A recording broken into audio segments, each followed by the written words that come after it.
This is Party of Six, a new concept in business television.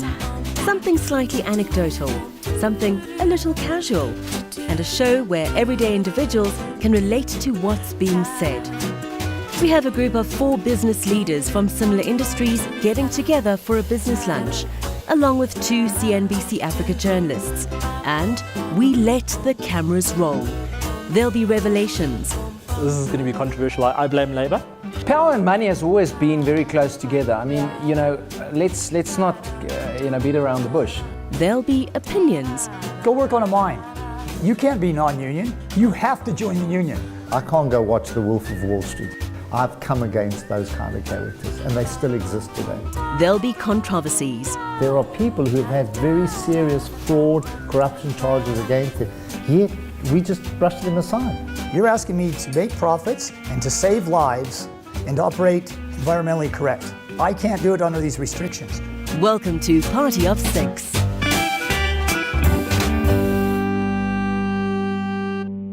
High up in the hills of Parktown is the heritage site Emoyeni Estate and Conference Centre. The very fabric of the building is steeped in history, built in 1905 for the Honourable Henry Hull, who was to become Minister of Finance in the first Union government of South Africa.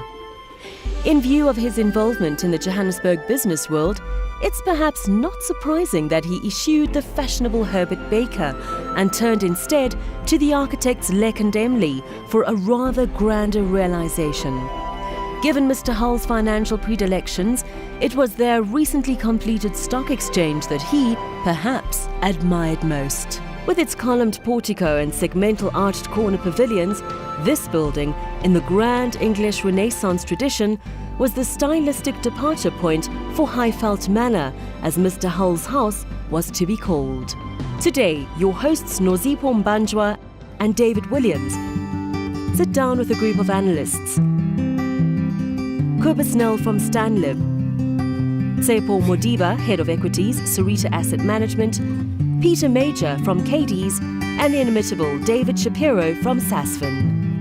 What I did do is take a tour of the house, which is absolutely magnificent. And this is unfortunately a reminder of the landlord days. What you don't know about David, he's going to tell you a bit of other things about him, but he was a cartoonist at university. He used to do political cartoons for the Wit Student magazine. And there was one word that he used to use, that it was his sort of character who sit schloughing it up on the Great Hall steps. He'd have all these students. I'm an accountant by profession, but I used to sit in accountancy lectures and get so bored I started to draw my friends. Wow. And I developed a talent, and I started to draw for Frontline, and I used to get into a lot of trouble because there were all those characters. There was Gilbert Marcus, there was Sheldon Cohen, all of these chaps who were quite radical in terms. Remember, this is the 70s or the late 70s. So yes, before my time. Long. Your parents weren't even born at that stage. I mean, they weren't even married at that stage. They used to get me to illustrate the front cover of all these student magazines, but I never signed my name because they were constantly in front of Prof. de Villiers, who was the Vice Chancellor, and that for subversive type of caricatures. That's what I really wanted to do, but there's no money in it. But I became an accountant. Boring. I've enjoyed the markets. I love stock markets and that. I've done a whole lot of things there. But at the moment I manage private wealth. He's also what we call an equity slut. Because what's that mean? Some of these commentators come in and they say, "Oh, I don't want to talk about that. I don't study that sector." And David talks about everything. He'll talk about everything. I'm currently working for Stanlib. I joined them a little bit more than 10 years ago. I'm at the moment very involved. Yeah, very involved on the mining side, trying to figure out. You're not an equity slut. Used to be. It's certainly not boring, like we said. Maybe like many people think about accounts and auditing in general. I think the mining space is very dynamic. Accountants put things right. Not an accountant at all. I'm very non-traditional in terms of in the industry. I'm a statistician by training.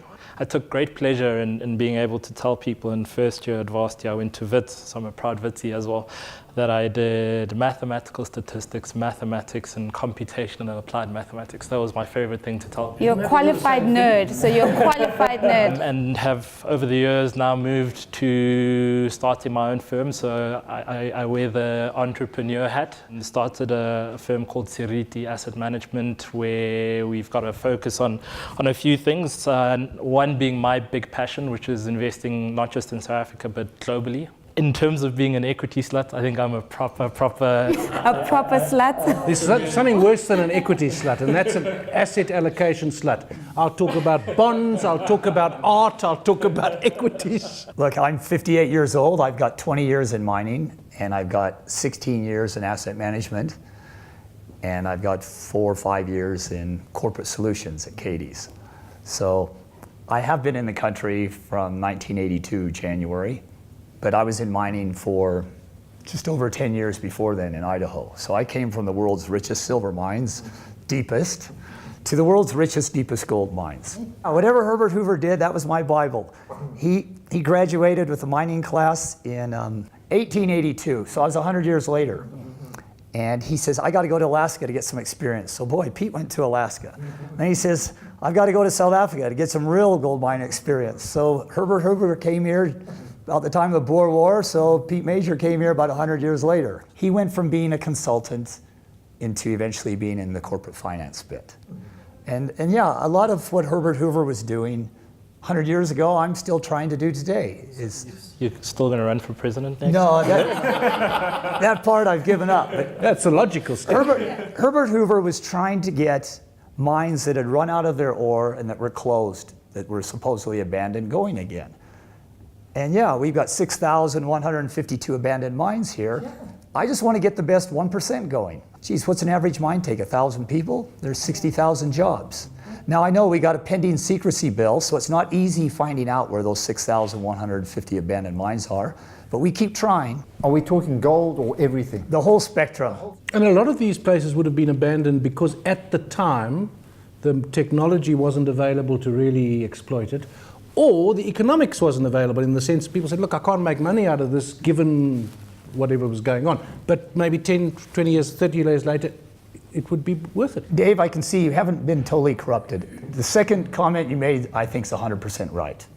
The economics didn't always justify some of those mines because they had poor managers. But the first comment, the technology, it's a total bullshit story, huh? Caveman was digging rocks out of the ground. Now we say we can't make it because we don't have what? Laser-guided cruise missile front-end loaders from Germany.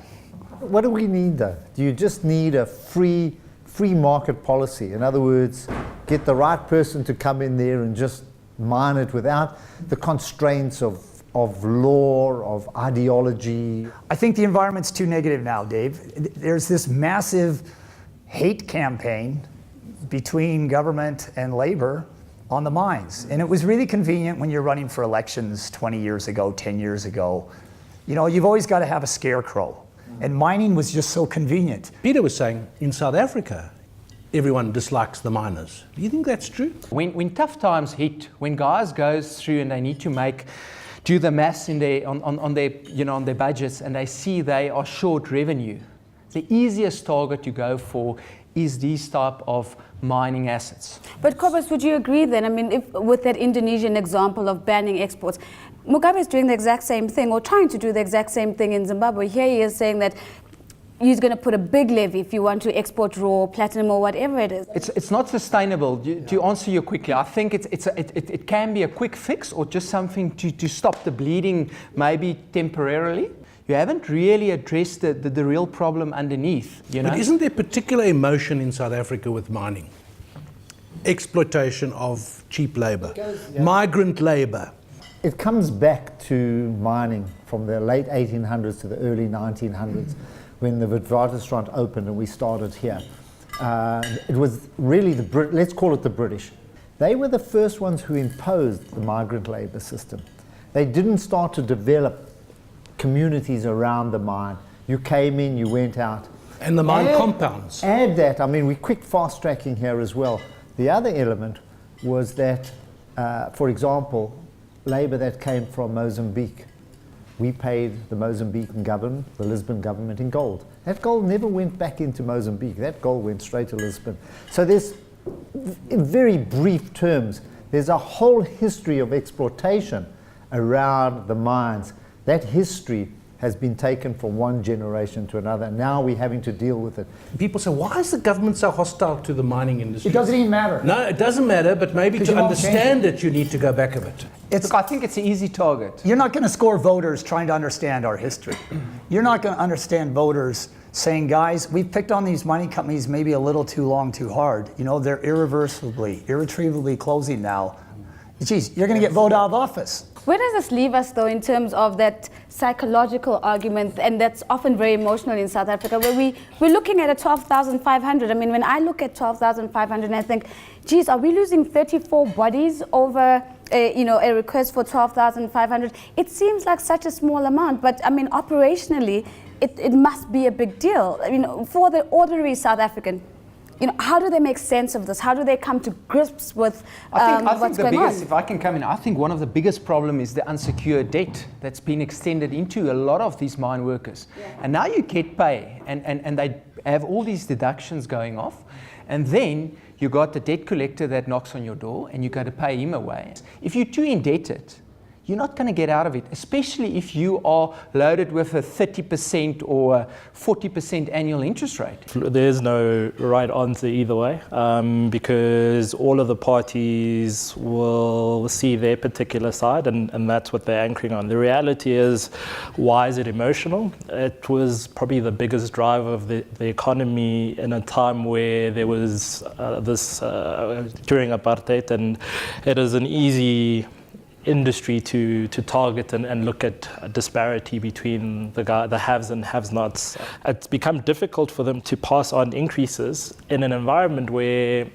inflation is still pretty tough, especially at that level. So if I've got this increased debt, I'm struggling to meet ends meet. Of course, I'm going to strike.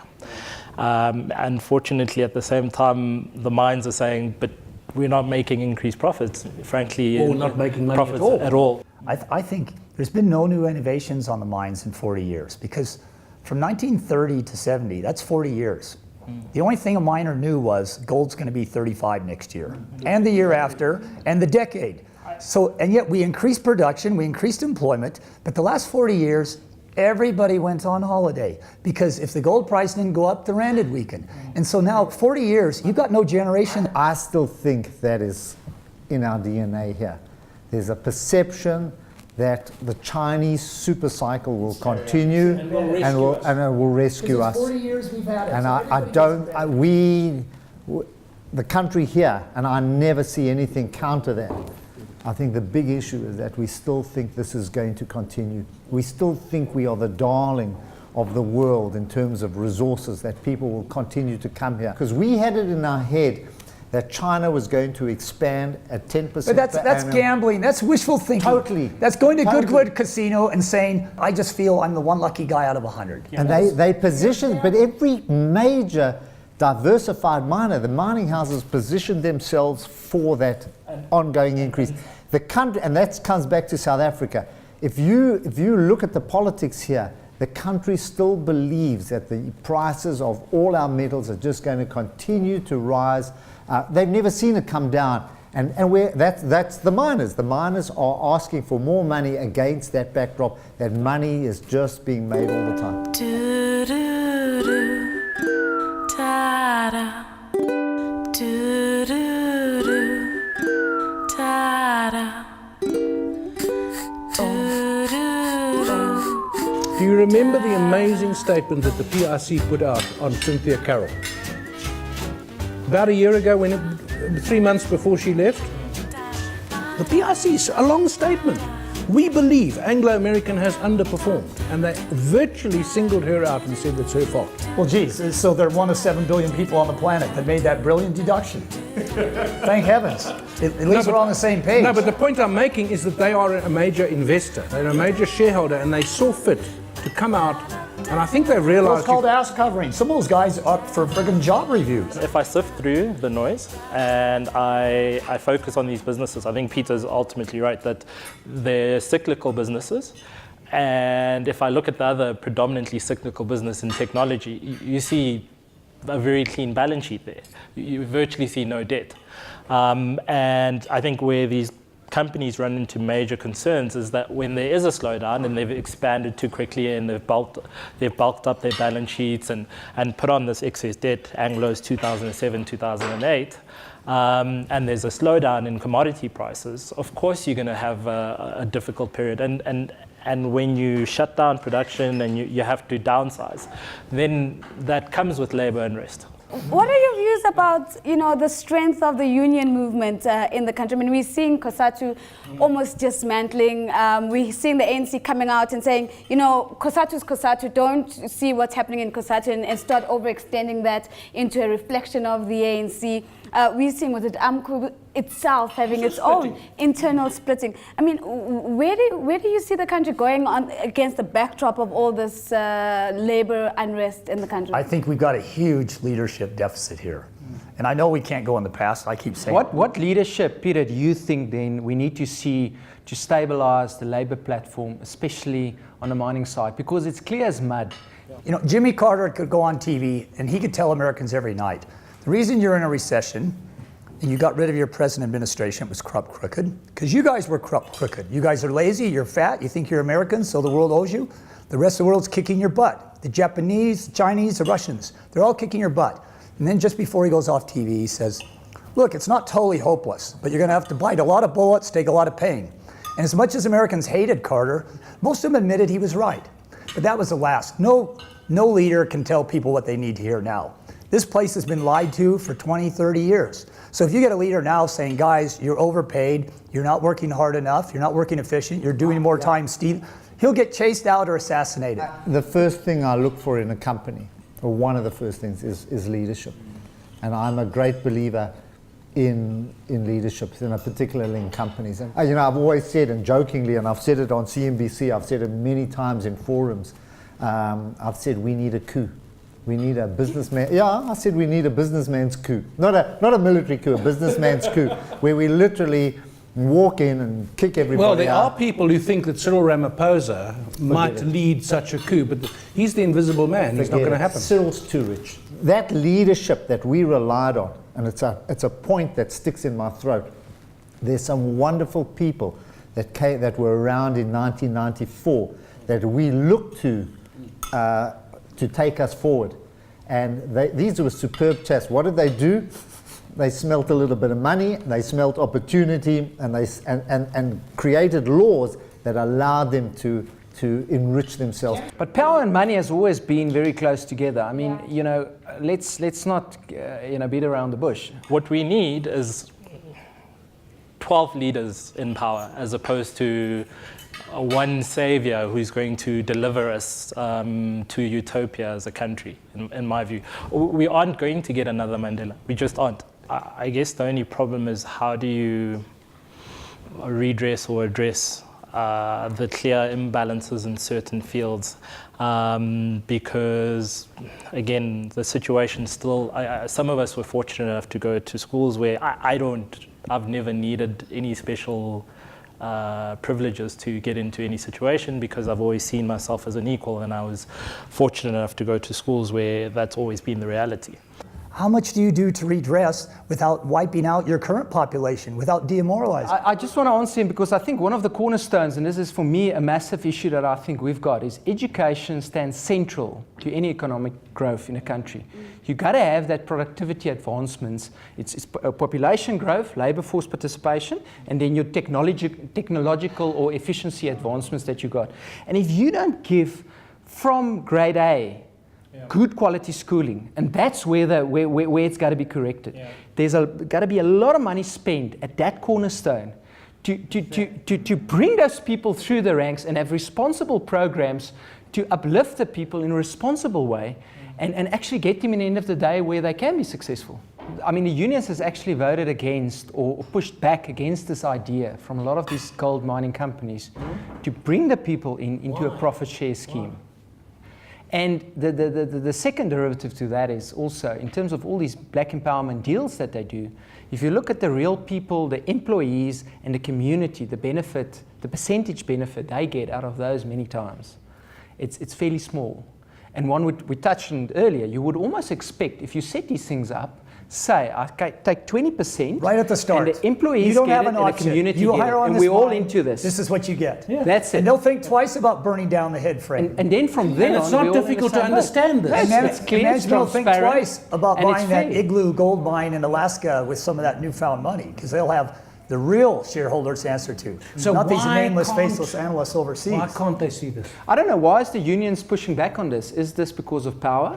What I find absolutely fascinating about this country, and I write articles every Tuesday, and I'm highly critical of government. I don't believe that they've delivered on their promises. It's not a colour thing. This is just simply administratively, etc.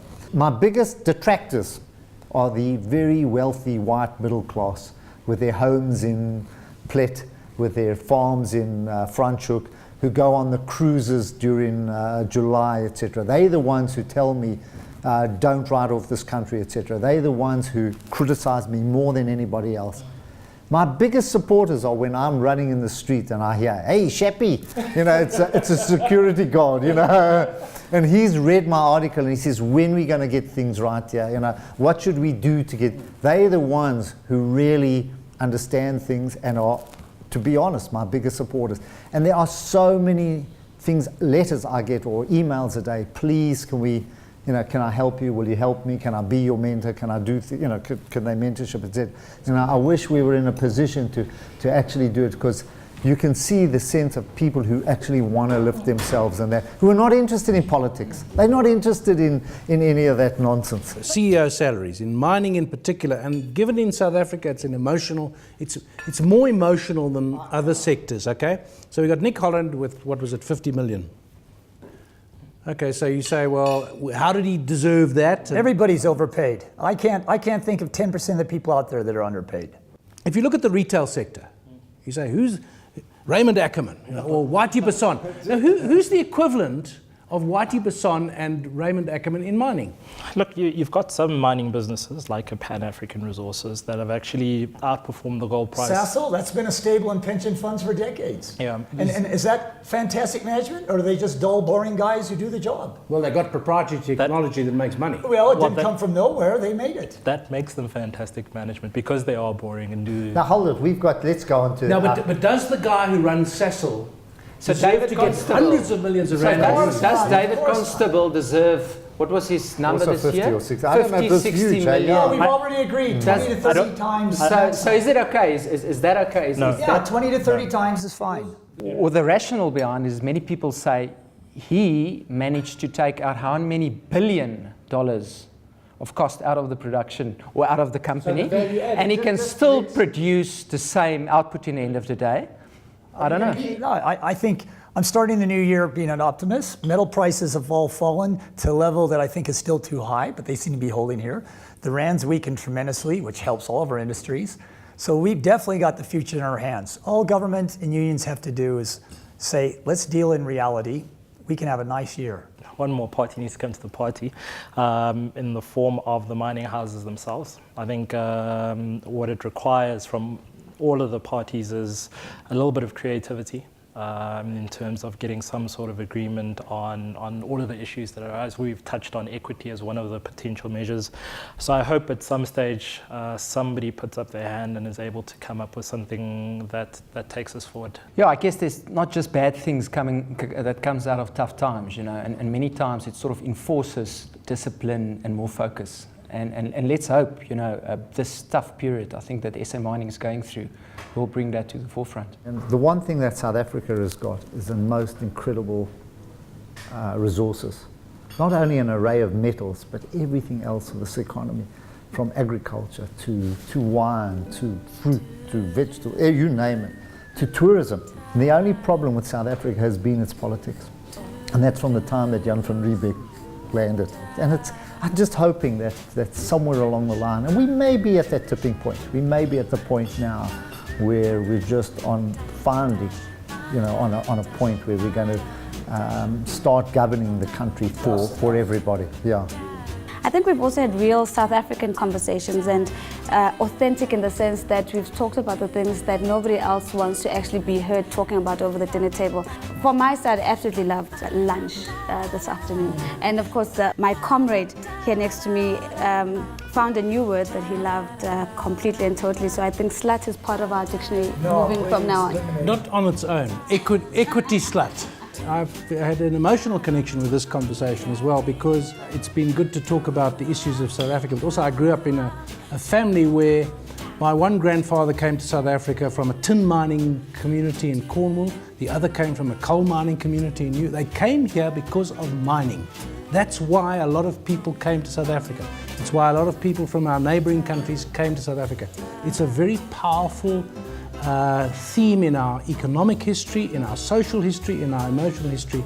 But by definition, mining is a wasted asset. And I think the country has to get to the point where it realizes that eventually the mines run out. And what are you going to do instead?